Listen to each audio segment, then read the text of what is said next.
Science classes में आपका स्वागत है। आज हमारी इस जीएस की सीरीज़ का ये चौथा पार्ट है, जिसमें हम जीएस के कुछ महत्वपूर्ण प्रश्नों को देखेंगे। तो चलिए वीडियो की शुरुआत करते हैं। तो पहला प्रश्न आपके सामने ये रहा कि ब्रिटिश काल में थॉमस मुनरो किस व्यवस्था से संबंधित था। थॉमस मुनरो,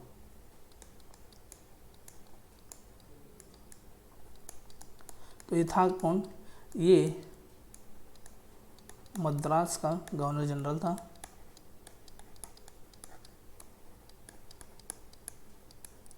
इसी ने मद्रास में एक व्यवस्था लागू की जिसको रैयतवाड़ी व्यवस्था के नाम से जाना जाता है।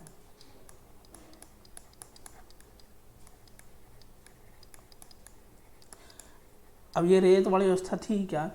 तो इसके अंतर्गत जो जमीन धारक होते थे उनको भूस्वामी स्वीकार कर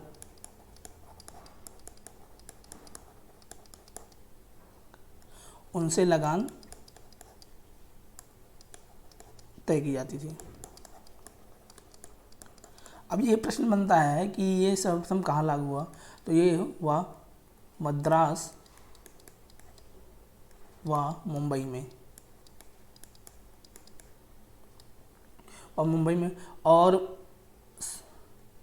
और ये मुंबई सर्वप्रथम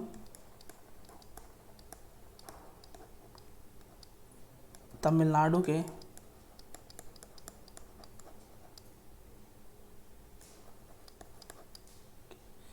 बारामहल में लागू हुआ।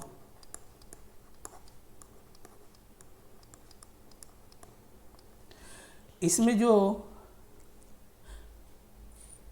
जो लगान की व्यवस्था थी, लगान थी, वो कुल ब्रिटिश भूमि का 51% था। कितना था? कुल ब्रिटिश भूमि का 51%। 51% स्थायी भूमि व्यवस्था। इसका जन्मदाता कौन था? इसका जन्मदाता था लॉर्ड कॉर्नवालिस। लॉर्ड कॉर्नवालिस को ही पुलिस का जन्मदाता भी कहा जाता है।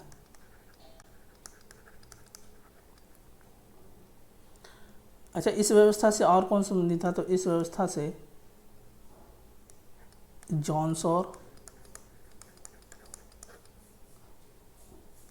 व जेम्स ग्रांट भी संबंधित थे। कौन संबंधित थे? जॉन सॉर और जेम्स ग्रांट। अच्छा, इस व्यवस्था में जो लगान था वो कुल ब्रिटिश भूमि का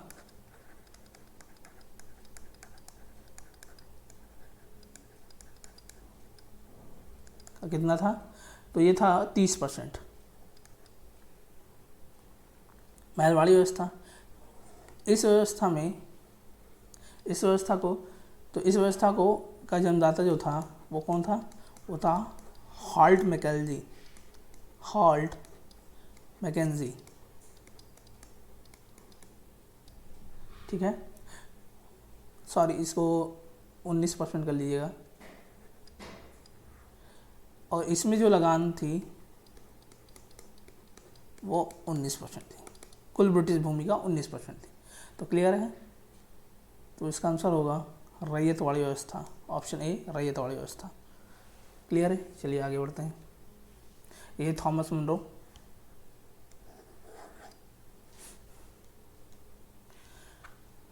भारत में पुलिस व्यवस्था का जनक किसे कहा जाता है? तो नोट कीजिए, ये कहा जाता है लॉर्ड कॉर्नवालिस को।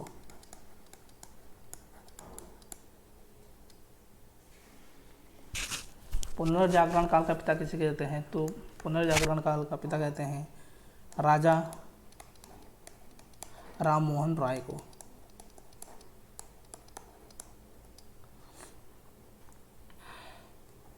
इन्होंने ही 1928 में ब्रह्म समाज की स्थापना की थी। ब्रह्म समाज की। अगर आपसे ये प्रश्न पूछ लिया जाए कि इनको राजा की उपाधि किसने दी थी, राजा राम मोहन राय को राजा की उपाधि किसने दी थी? तो ये दी थी मुगल बादशाह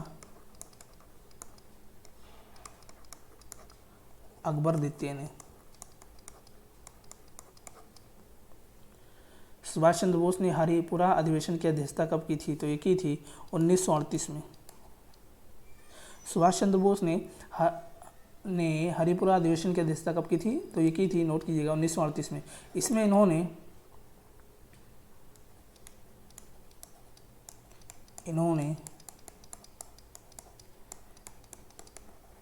गांधीवादी नेता किसको हराया था? पट्टाभी सीतारामैया को।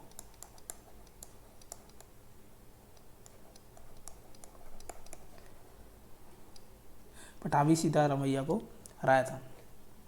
इसके बाद हुआ क्या कि सुभाष चंद्र जी के हरिपुरा अधिवेशन जीतने के बाद जो गांधी जी थे वो इनसे कुछ नाराज़ रहने लगे, और इस कारण से इन्होंने क्या किया, 1938 में कांग्रेस से इस्तीफा दे दिया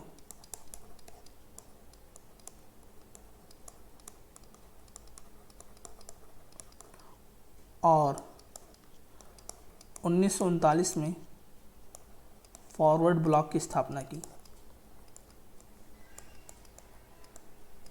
इसकी स्थापना की, फॉरवर्ड ब्लॉक की स्थापना की। क्लियर है? चलिए आगे बढ़ते हैं। भारत में मतदाता दिवस कब मनाया जाता है? तो भारत में मतदाता दिवस मनाया जाता है 25 जनवरी को। अच्छा, इसी दिन क्यों मनाया जाता है? क्योंकि इसी दिन 25 जनवरी 1950 को निर्वाचन आयोग की स्थापना हुई थी।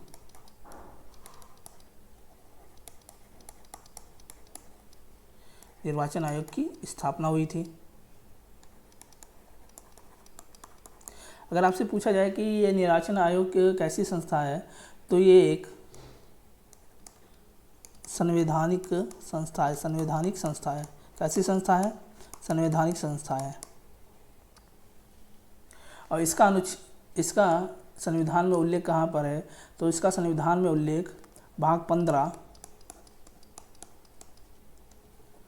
अनुच्छेद नंबर 324 में। अगर आपसे ये पूछा जाए कि किस अधिनियम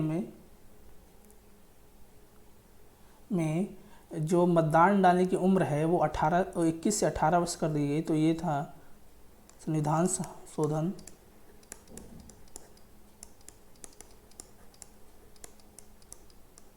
61वां संविधान संशोधन 1989, जिसमें मतदान की उम्र कितनी कर दी गई? मतदान की उम्र 21 से 18 कर दी गई।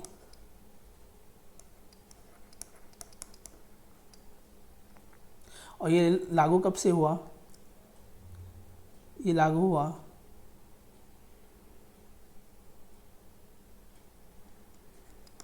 28 मार्च 1989 से।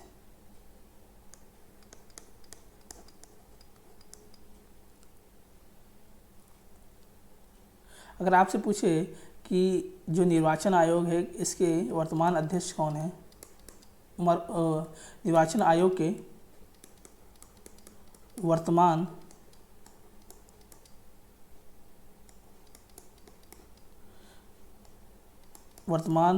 मुख्य निर्वाचन आयुक्त कौन है? तो नोट कीजिएगा, ये हैं सुशील चंद्रा।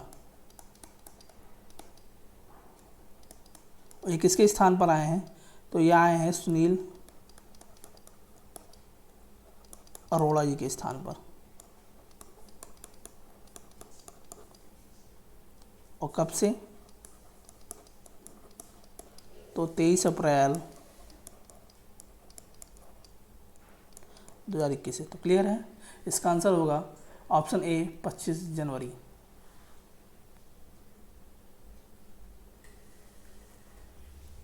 ये हैं सुशील चंद्रा जी और ये हैं सुनील अरोड़ा। नीति आयोग की स्थापना कब हुई थी?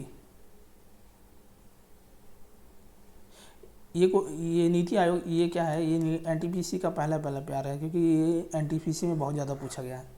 तो इसकी स्थापना जो हुई थी वो हुई थी 1 जनवरी 2014 को। अगर आपसे पूछ लिया जाए कि नीति आयोग के अध्यक्ष कौन है, तो इसके अध्यक्ष स्वयं प्रधानमंत्री होते हैं।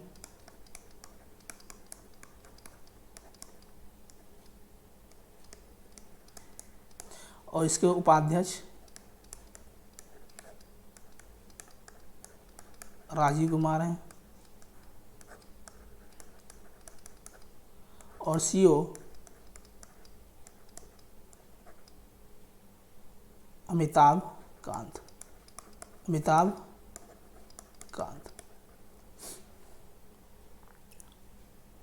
सीबीआई की स्थापना कब हुई थी, तो नोट कीजिएगा, सीबीआई की स्थापना हुई थी सन 1963 में। और जो इसका प्रस्ताव है वो किसने दिया था, इसका प्रस्ताव गृह मंत्रालय ने दिया था। लेकिन वर्तमान में ये किसके अंतर्गत आता है, तो वर्तमान में ये डीओपीटी के अंतर्गत आता है। डीओपीटी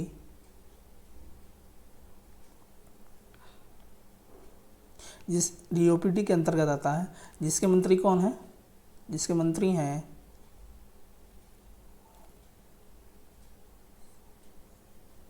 जितेंद्र कुमार।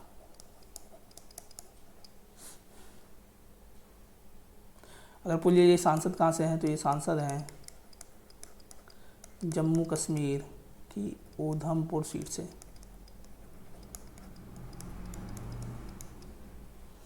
आलू अनुसंधान केंद्र कहाँ स्थित है, तो नोट कीजिएगा, आलू किसके साथ खाने में मजा आता है, तो आलू खाने में मजा आता है शिमला मिर्च के साथ। तो ये आलू अनुसंधान कहाँ स्थित है, शिमला में।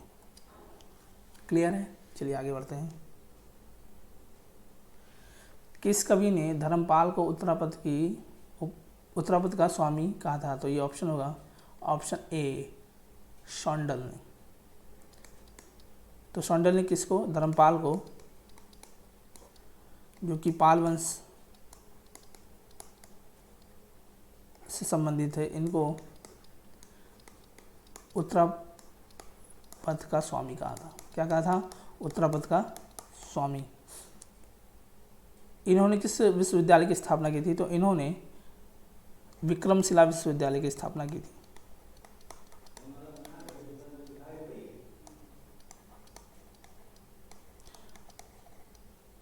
जो कि विश्व के प्राचीन विश्वविद्यालयों में से एक है। बाणभट्ट, ये हर्षवर्धन का दरबारी कवि था। और इसकी रचना कौन थी, तो इसकी रचना थी कादम्बरी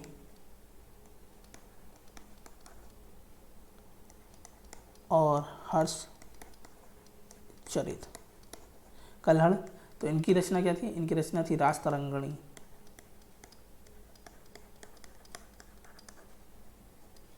जिसमें इन्होंने कश्मीर के राजाओं का उल्लेख किया है।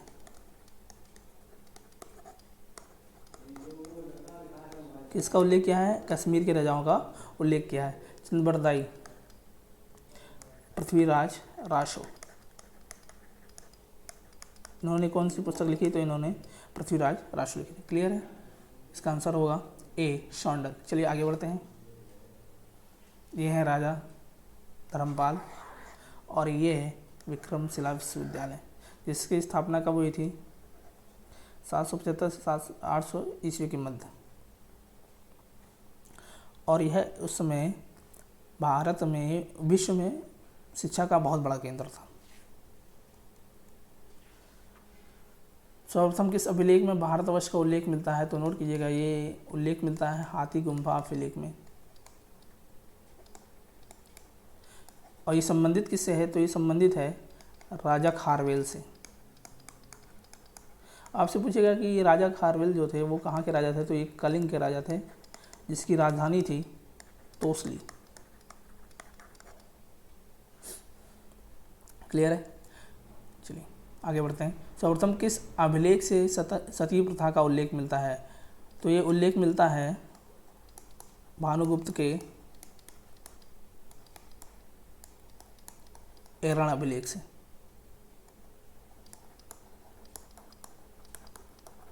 आपसे पूछ ले कि भानुगुप्त किस वंश का राजा था, तो ये गुप्त वंश का राजा था।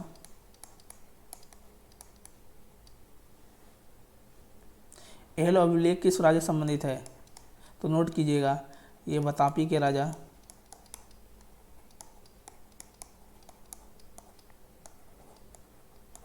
पुलिकेशियन द्वितीय से संबंधित है। इसकी रचना किसने की थी, तो इसकी रचना की थी कवि रवि कीर्ति ने। अगर आपसे ये पूछा जाए कि हर्षवर्धन के दक्षिण विजय अभियान को किसने रोका था, तो हर्षवर्धन के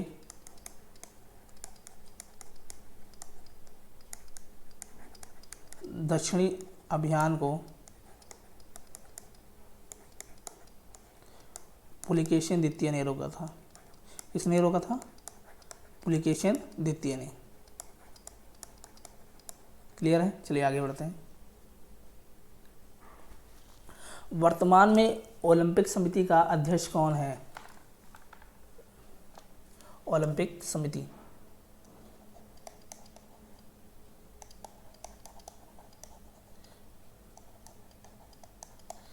इसकी स्थापना कब हुई थी, तो इसकी स्थापना हुई थी 1896 में। और वर्तमान में जो इसके अध्यक्ष हैं वो हैं थॉमस बॉक। कौन है, थॉमस बॉक। अगर आपसे ये पूछा जाए कि आधुनिक ओलंपिक की शुरुआत कब हुई थी, तो आधुनिक ओलंपिक की शुरुआत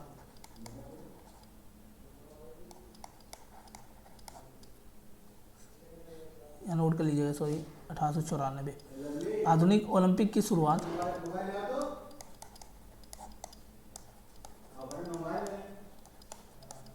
ठीक वो 1896 से हुई थी। अगर आपसे पूछ ले कि इस ओलंपिक समिति का मुख्यालय कहाँ है, तो ये है लुसाने, स्विट्जरलैंड में। कहाँ पर है, लुसाने, स्विट्जरलैंड।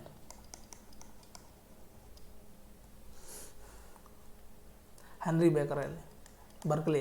तो ये कौन है, ये आईसीसी के अध्यक्ष हैं। आईसीसी की स्थापना कब हुई थी, तो आईसीसी की स्थापना हुई थी 1909 में। और आपसे अगर कोई पूछ ले कि इसका मुख्यालय कहाँ है, तो इसका मुख्यालय है दुबई, यूएई में। सौरभ गांगुली बीसीसीआई के अध्यक्ष।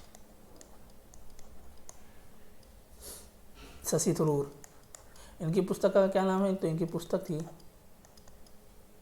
द इरा ऑफ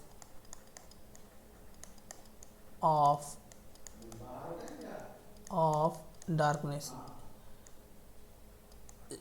इसका विषय क्या था, तो इसका विषय था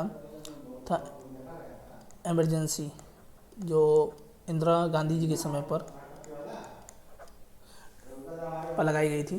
तो इसका आंसर होगा ऑप्शन ए, थॉमस बॉक। ये टोक्यो ओलंपिक 2020 जो कि 2020 से टल के आप कब होगा, 2021 में। और इसकी शुरुआत कब होगी, तो इसकी शुरुआत होगी 23 जुलाई से।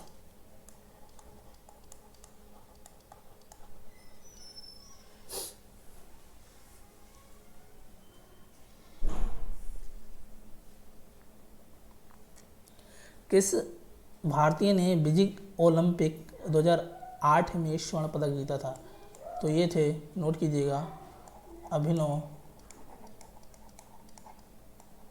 बिंद्रा। कौन थे, अभिनव बिंद्रा। इन्होंने 10 मीटर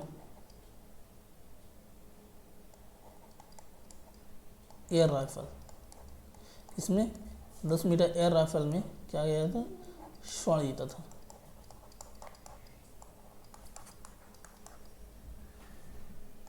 ये एकमात्र भारतीय हैं जिन्होंने ओलंपिक में स्वर्ण पदक जीता। आधुनिक ओलंपिक की शुरुआत कब हुई थी? तो आधुनिक ओलंपिक की शुरुआत हुई थी वो 1896 में हुई थी। सर्वप्रथम किस व्यक्ति को राजीव गांधी खेल पुरस्कार दिया गया था? तो नोट कीजिएगा, ये दिया गया था ग्रैंड मास्टर विश्वनाथन आनंद को। कब दिया गया था? तो ये दिया गया था 1997 में। इनकी अगर आपसे पूछ ले कि इनकी पुस्तक का क्या नाम है, तो शतरंज खेलने में क्या लगता है? दिमाग लगता है। तो इनकी पुस्तक का जो नाम था वो क्या था? मास्टरमाइंड। अगर आपसे पूछ ले कि किस क्रिकेट खिलाड़ी को सर्वप्रथम किस भारतीय क्रिकेट खिलाड़ी को सर्वप्रथम राजीव गांधी खेल पुरस्कार से नवाजा गया, तो ये थे सचिन तेंदुलकर। अब एक प्रश्न यहाँ पर ये बनता है कि जो राजीव गांधी खेल पुरस्कार की जो राशि है वो अब कितनी हो गई है? तो पहले ये थी 10 लाख, जो कि बढ़ के हो गई है कितनी? 25 लाख। क्लियर है? चलिए आगे बढ़ते हैं।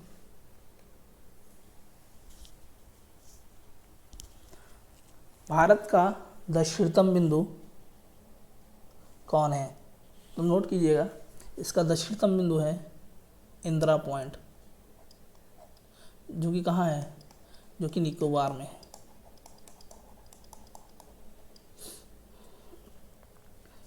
ये है आपका इंदिरा पॉइंट।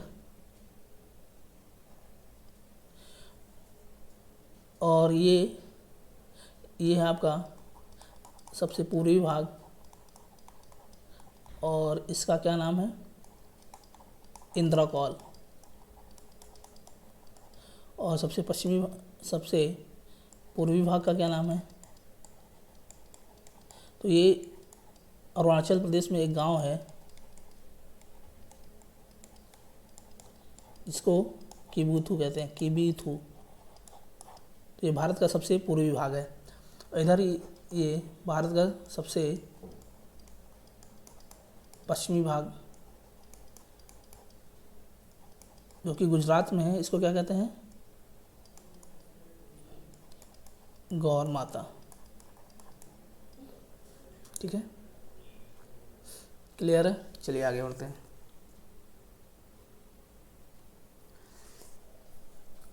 उनतालीस डिग्री अक्षांश किन देशों के बीच स्थित है? तो ये स्थित है, नोट कीजिएगा, दक्षिण कोरिया और उत्तर कोरिया के बीच।